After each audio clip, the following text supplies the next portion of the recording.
Chapter 4 is called Friends. Friends, okay. Friends. How many of us have them? So in the first part of it, he discusses sports. He was talking about how he was really into double dutch. And then, some of the guy friends he had, of course, were like, that's a girl sport. You ain't play boy sports. So you play football. And it's like, oh, he ain't bad. So he can play with the boys now, keep up those gender roles. And then he got really into track, a sport that he liked. And I've heard other Let's have them friends. Ones you can depend on. Friends. I don't know. Does anybody know the line after that? I don't even know the line after Happy Ever After. Because I was like, you take that one. I was like, Friends. Yeah. Friends. Uh-huh. Okay. Well, we're back. Okay. So anyway, he was talking about how he got into track, some sort of athletics that he liked.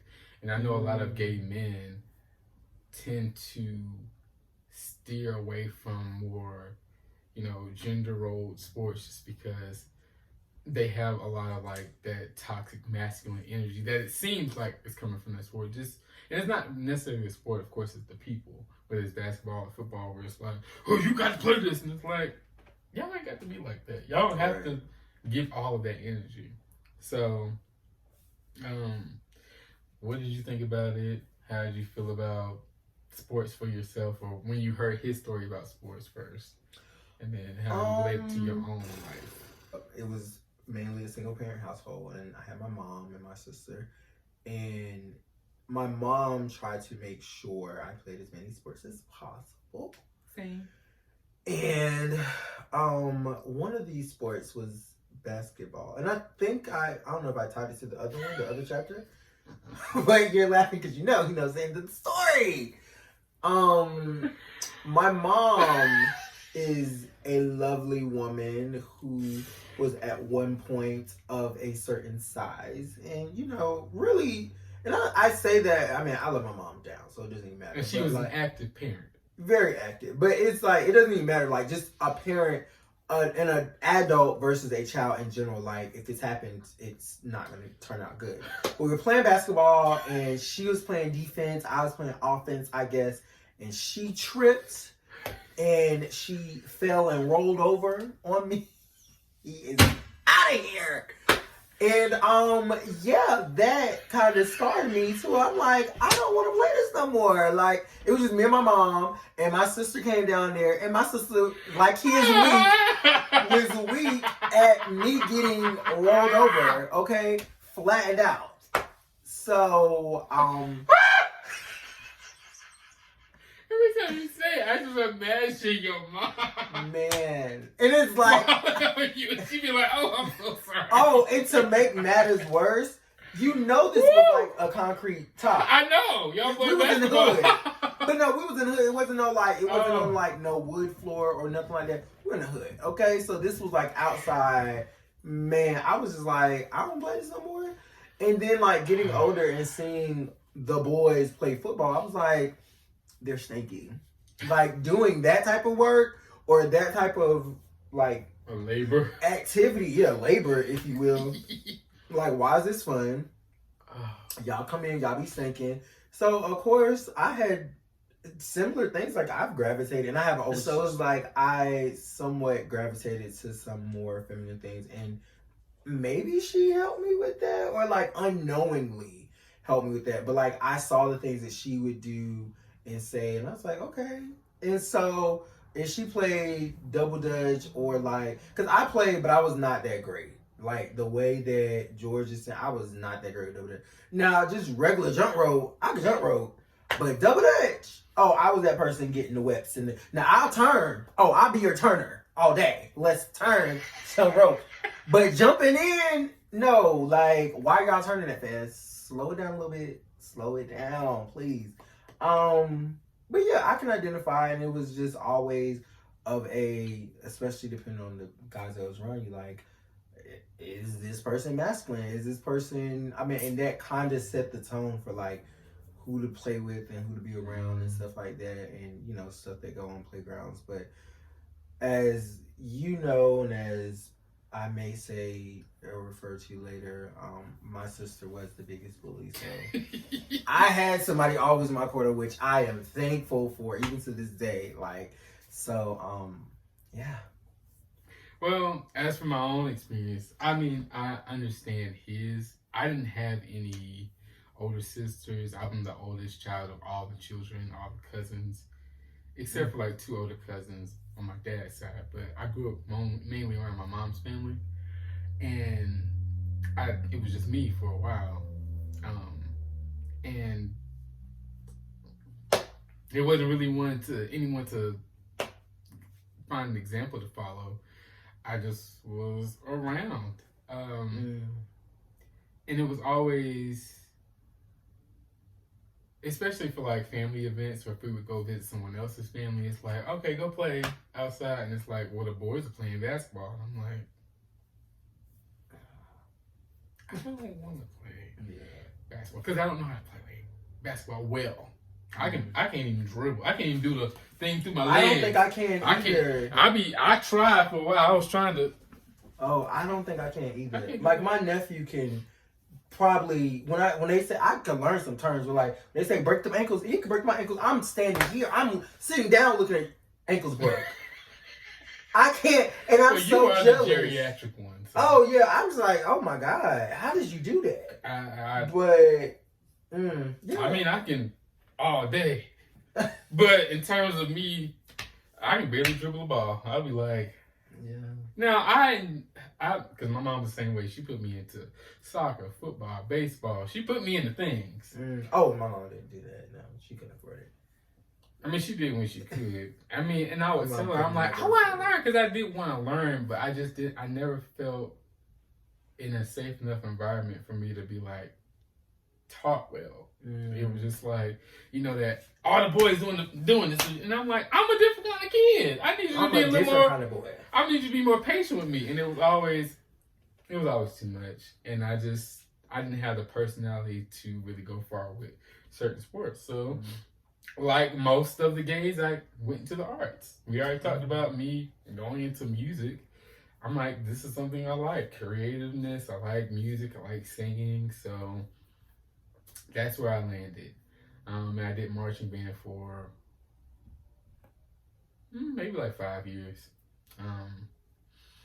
So that's kind of how that ended for me. I didn't get into any of the other, like, not necessarily softer, but less. I'm sorry. What? You know what it made me think about? I used to love kickball. Oh yeah, no, kickball is easy. I love kick because I'm like, all you gotta do is kick a ball and run. Kick a ball, and then when I'm out there, I can catch it. I got it. Move. Yeah. Now the catching part. Oh no! Hit me in the face. Oh, I got it. But yeah, sorry. That made me think about when you said softer stuff. Yeah. But yeah, kickball or tennis or something like that. Why was I thinking tennis? But I didn't really do that until like I got older. Yeah, me too. But but it's fun. I like tennis. Exhausting, but fun.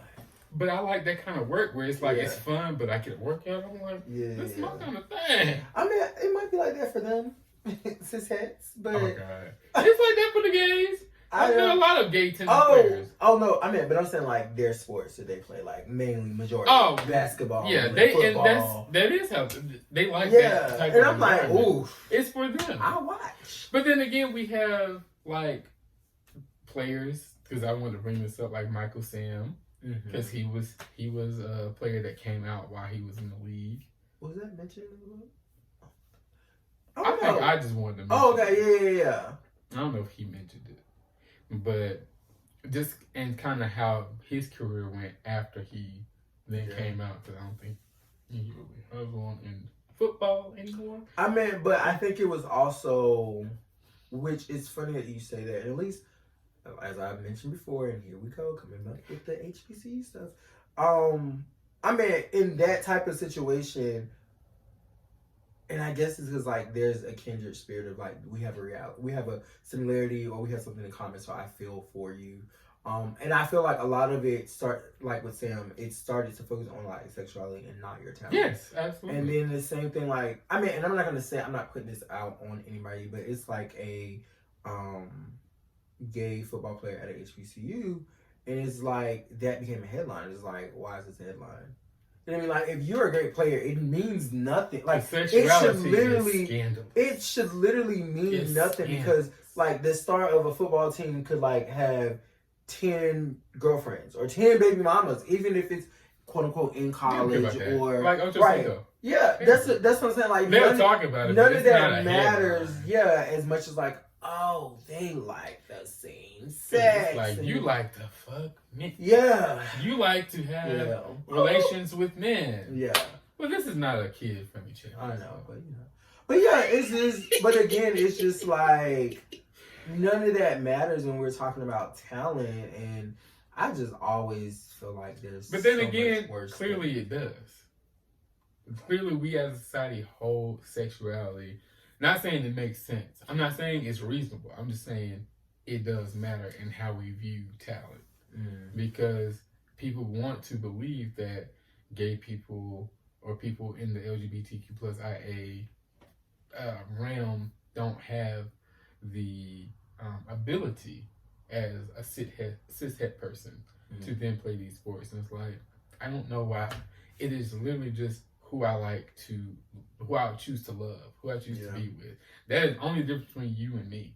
Right. Because there are gay athletes and gay people in mechanics and, all these traditional, roles where they don't believe that gay people would fit. Now, are a lot of gay people there? We don't know. I mean, well, I feel like because a lot of people are closeted. Right, but it's like also no matter what your role is in life or in the world, it's like if you do well, I don't care. You know what I mean? Like, right, but I'm just saying in general, like, I mean, I hate to put it to be so extreme, but I'm just saying, like, let's just say going to go get food, right? I don't know what the cook mindset is. They could be like, I hate all black people. But that's the thing. If you cook that food good and it's coming off the bone, and that's not true.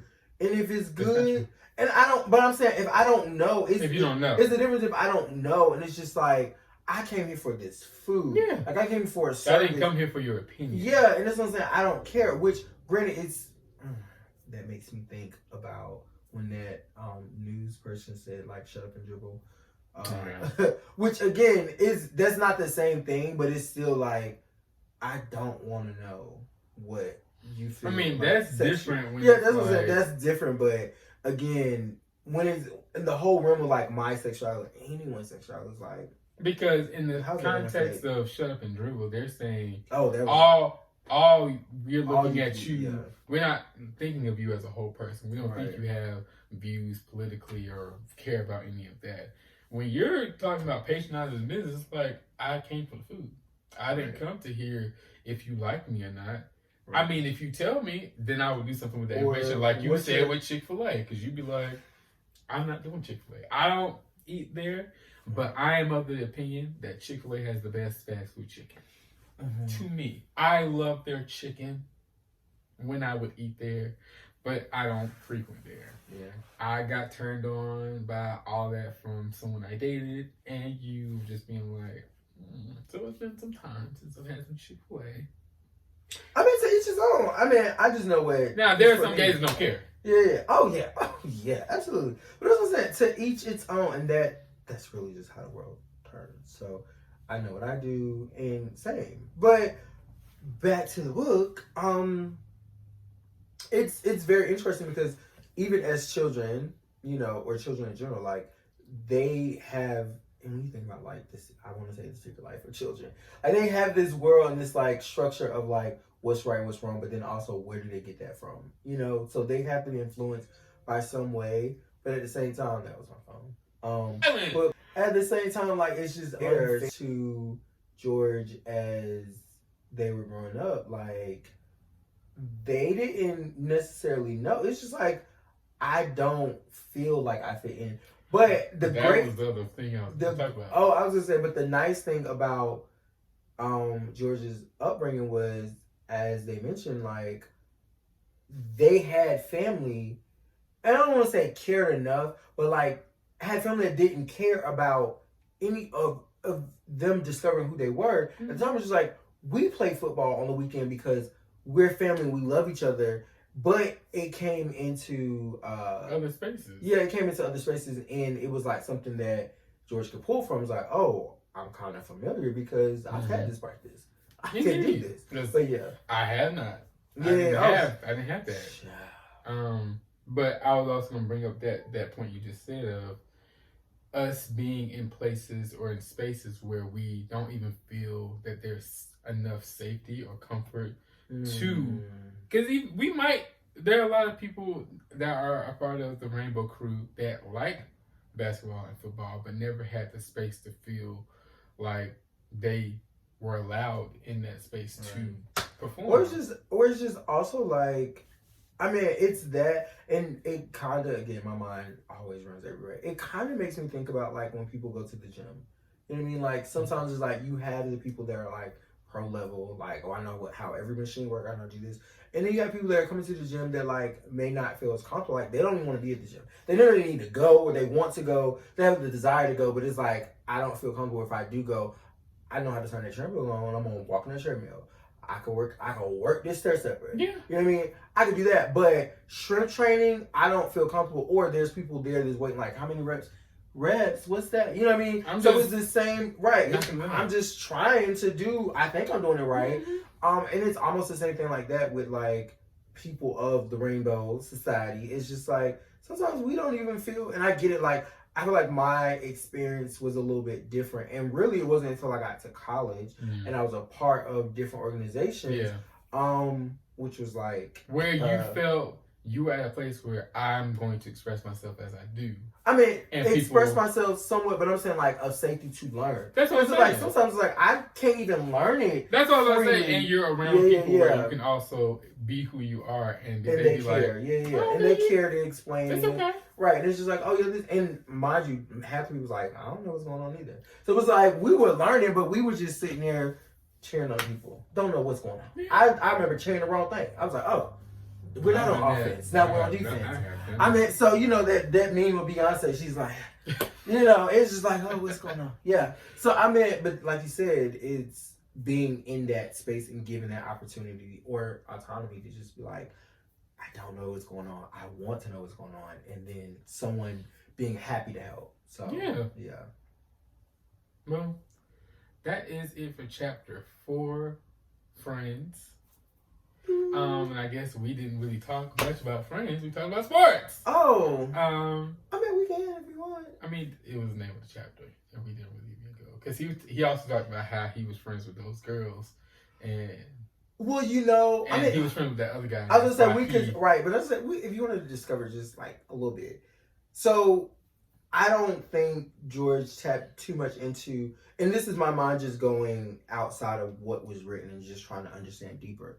It was almost like the friendship that George had with the females and playing double dutch was cool and understood, because it's almost like George kind of knew like I wasn't supposed to be there. The girls knew that George wasn't supposed to be there, but they made it work because George was so good at it. And they were cool with them. Right, they were cool. Yeah. It wasn't nothing like, it wasn't an ill will like, why you not space. Good. Yeah. Like, oh, we like you too. But it was like you were not space. But then the point that I was going to say was like when George had to go away, it wasn't like the girls started me in animosity like, dang, George, like, why you don't come back? Maybe they did. They did, but they didn't talk about it. But it's almost like they kind of like let George go and be, but at the same time, and again, me being thinking extra of that whole situation was like, they may have known that they had this unspoken responsibility to keep George safe, because it's like, where else do you go? Like playground politics.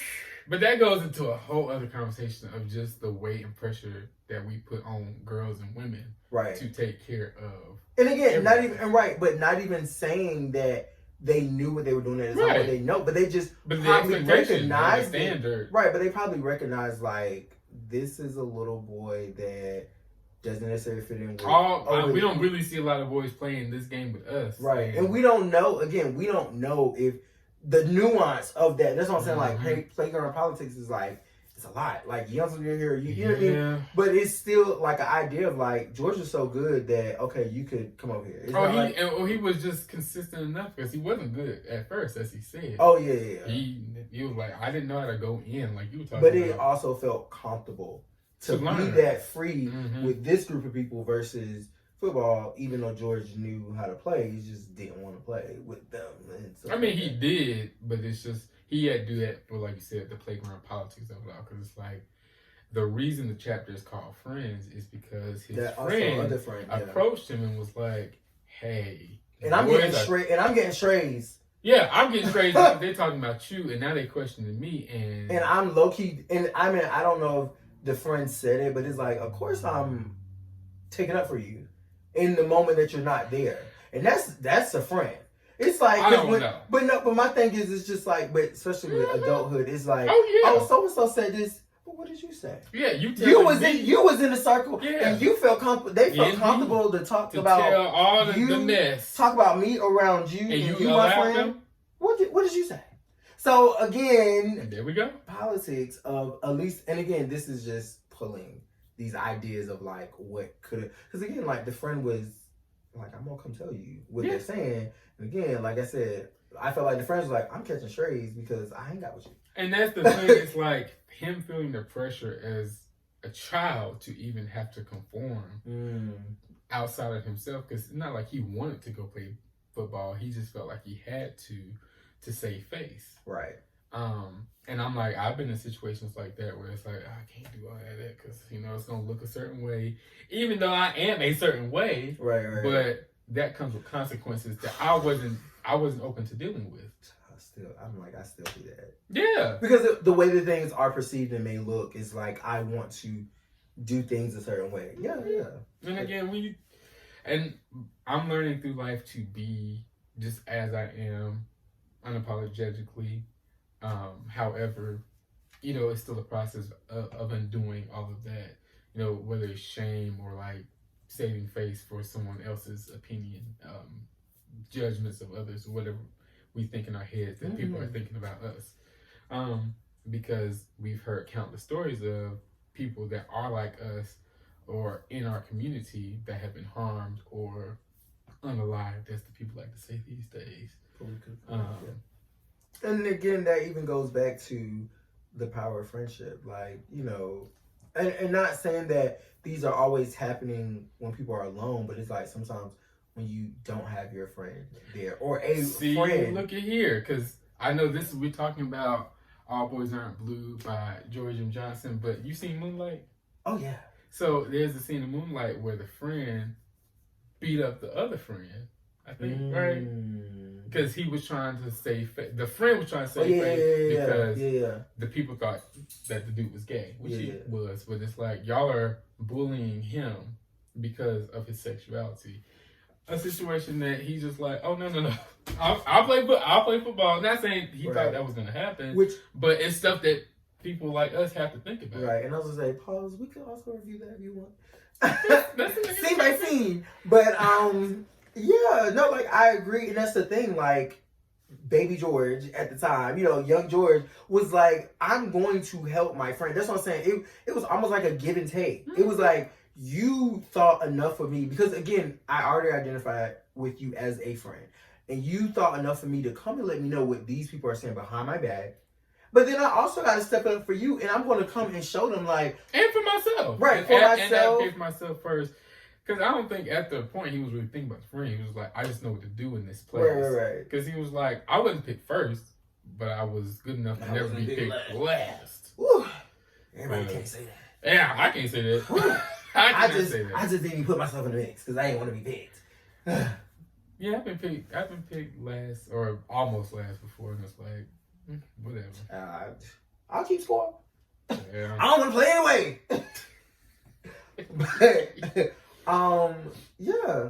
I mean, I agree. Like, again, it's a great chapter, and there's so many layers. Yeah. As the entire book, it's so many layers. Not just of what's on the page, what can you pull from the page, and Yeah, and I think at the end of the day, is like friendship is powerful and needed. And It's beautiful. you also, saved my life. in a way, you could think of it like it also forced George to grow and stretch to something that, and George comfort what he wasn't gonna do.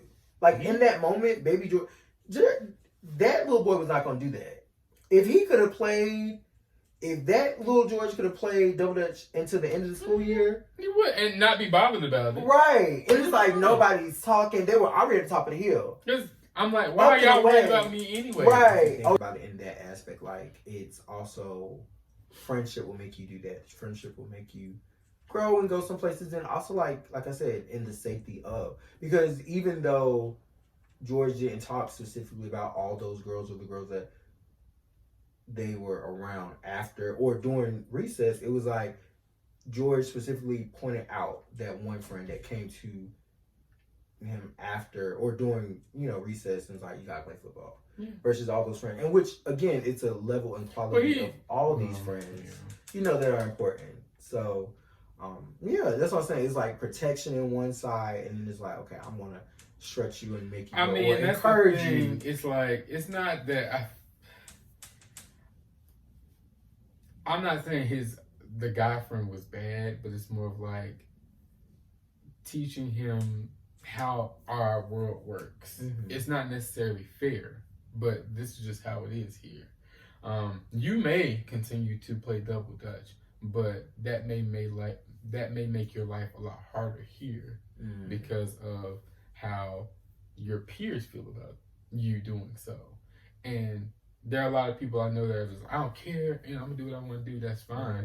But there are consequences to every action, whether you're sacrificing some of yourself or some of your comfort for the safety from others, or whether you're like, I don't care about that, I have agency and I'm gonna advocate for myself. Right. And most young children don't. Where it's like, I'm gonna do what the hell I want to do, but now you're gonna have to endure a bunch of bullying and harassment.